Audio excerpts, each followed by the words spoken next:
Så skal vi bare sætte lågen på. Herinde i boksen, hvor vores geder skal bo, når de skal lemme. Og det er jo herinde. Så det er her, hvor lågen skal sidde. Så skal vores låge. Og den skal jo så sidde herovre, så den åbner ud. Modsat af den der åbner den vej. Og så er det jo vigtigt, at vores sæt her er nede i bunden der, sådan her, fordi det som det gør, er at det holder, stabiliserer lågen, så den ikke sådan falder ned. Og så er det jo spændende, om den passer. Det kunne den jo gerne gøre, fordi jeg har målt det. Det gør den. Den passer som låge i boks, som vi siger herude på den. Og den side sættes fast.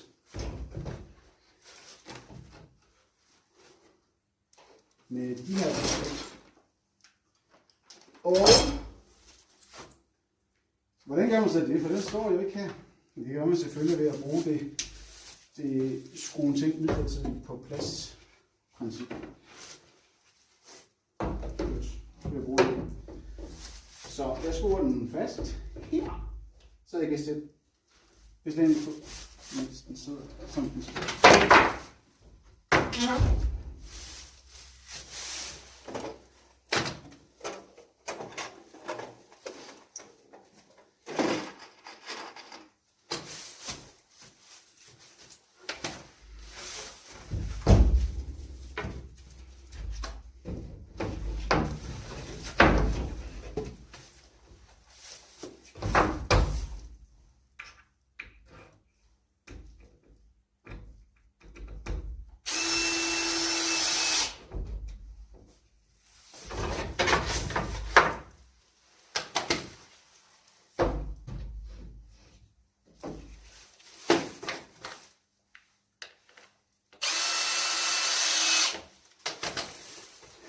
Jeg har lært på nogen måde, at det er en rigtig god idé at sætte skruerne i brædet, inden man skruer det på. Så er det meget nemmere end at stå med skruen og prøve at mosle den på. Så!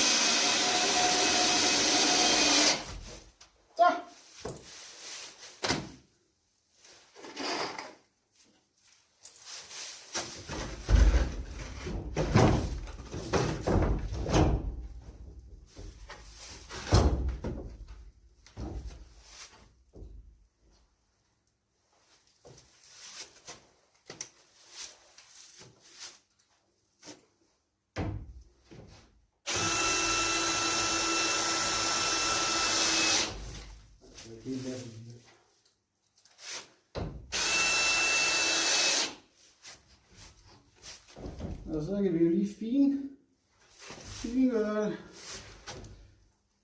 Og for syv Sørensen, der vil jeg glemme noget meget vigtigt. Fordi den skal jo ikke stå på jorden. Så kan den jo ikke svinge. Den skal jo stå ligesom den her. Der svinger. Det er ligesom et stykke af tråd. Det var... Jeg tror, det er den her, jeg brugte sidst. Så lågen skal jo lige op. Stå på den. Så kommer an på, hvor højt man gerne vil. Hvis det nu var en boks til hamster eller mus, skulle den ikke være så. Men det er det ikke. Sådan.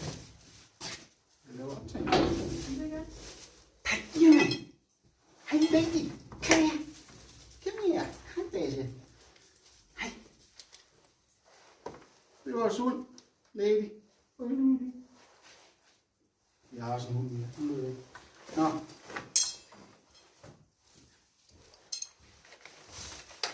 Så. Når hængslet skal på, og det skal jo selvfølgelig sidde på den, der går på tværs, så skal vi lige se, at det passer med. I kan se, hvis jeg sætter det her lige, så hænger den her nedad. Og den her skal jo sidde lige. Men, og så skal den lige times sådan, at alle hullerne flugter med den der, eller rammer den der i hvert fald. Og så kunne man jo godt spørge, havde det ikke været smartere at bruge en lidt bredere længde til det her? Og til det vil jeg da bare sige, jo, så havde det været meget smartere. Men det tænker jeg ikke lige på. Så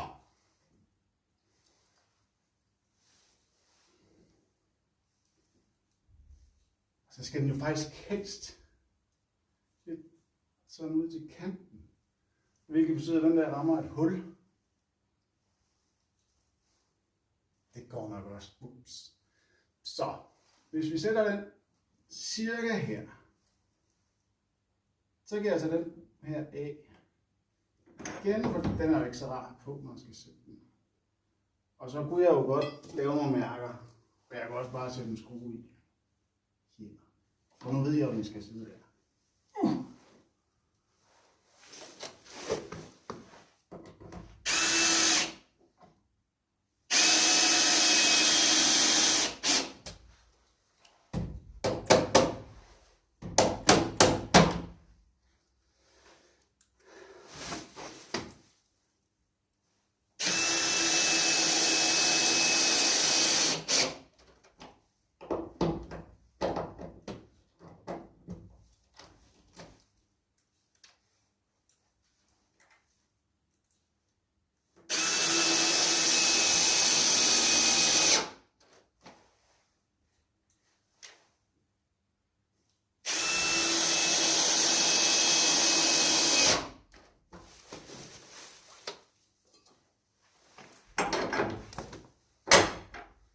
Tada! Så skal jeg bare gøre det samme her nu. Så skal de bare skrues ind i dem der, så de sidder fast. Og så skal vi jo ikke begynde at sige, nej, de skal jo være i vatter. Så lad os lige få dem derop. Og hvad sker der så? Det går jo ikke. Så det er vigtigt, at de hænger, som de gør.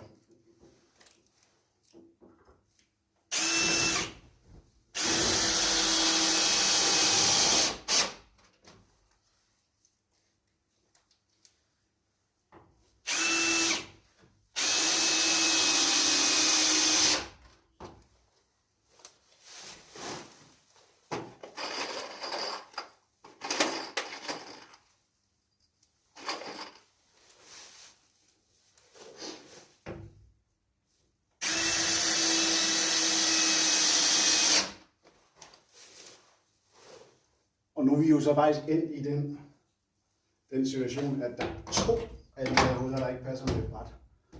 Og igen, hvis det nu havde været en meget tung låge, så kunne det godt være et problem.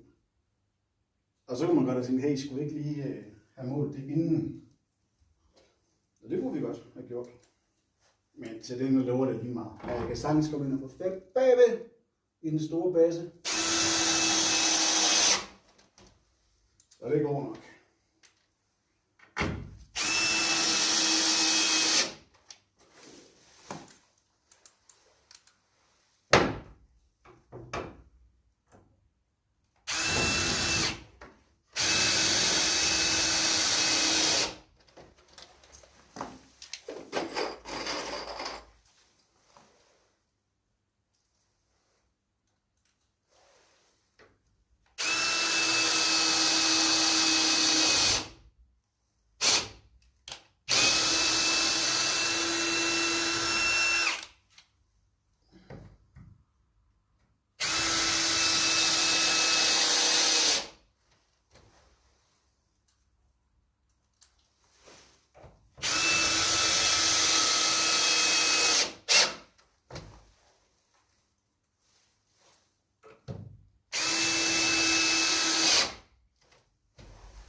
Når man arbejder med gedder, så er det meget vigtigt, at man får samlet alle skruerne sammen.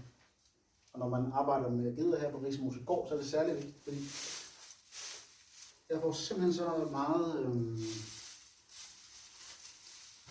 dialog omkring, hvordan man gør tingene bedre. hvis min søgeborg finder skruer, når jeg har lavet sådan noget. Så. Ja. Og så skal haspen jo på. Der er jo ikke en på derovre endnu. Det kommer. Det kan vi også lige godt sætte på her. Og den åbner jo ud af. Så den skal sidde der. Nemlig. Så er det så smart, at den virker sådan her. Men jeg kan ikke sætte den deri, fordi der er den ikke noget fat i. Så skal jeg til at sætte noget bag. Og her gør det jo ikke noget, at vi skal herned og have det. Så. Den sætter vi bare her. Jeg vil selvfølgelig ikke sætte nogen skrue. Det var det ovenover skrue.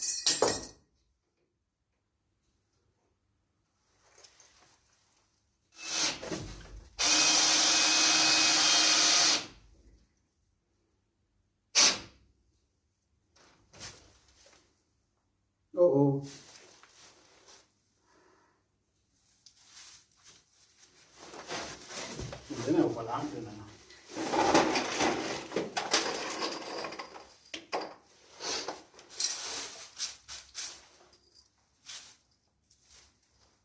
Når man arbejder med geder, så kan det være en god idé lige at lægge skruerne sådan et sted her, hvor man kan se.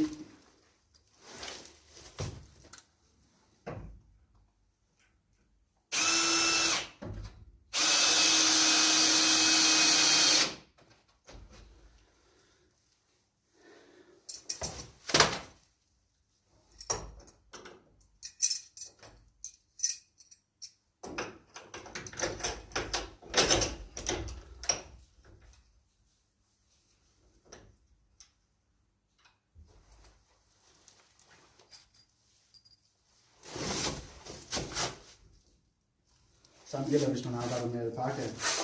Alpakaen er et meget følsomt dyr. Både psykisk og under poterne. Så den skal ikke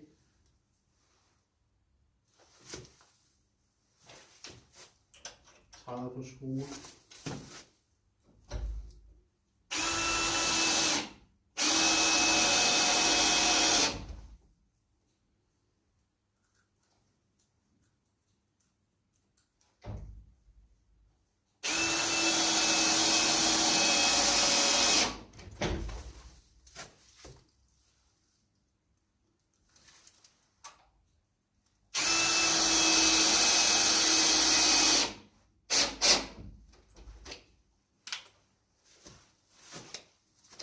Nu sidder lågen på. Så nu er det tid til at fjerne vores midlertidige påskruede bræt. Og den her for at se, om det er lykkedes, sådan som vi ønskede os.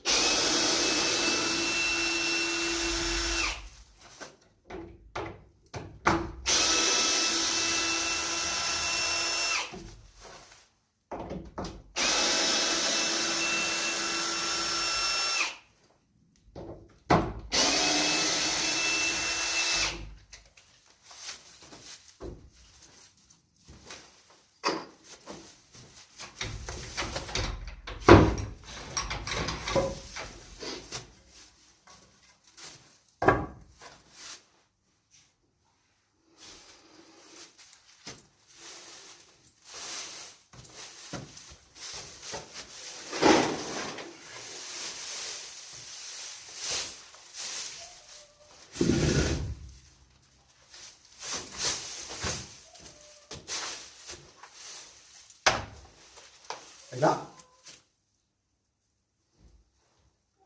Lad os prøve.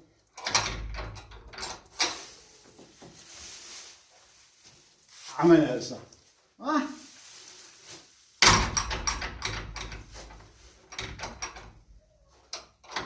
Det fungerer jo ligesom det skal.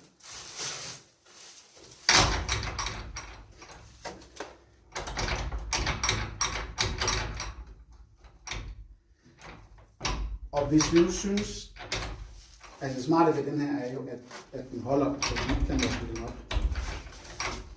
Men hvis nu er lidt bange for, at den gør det alligevel,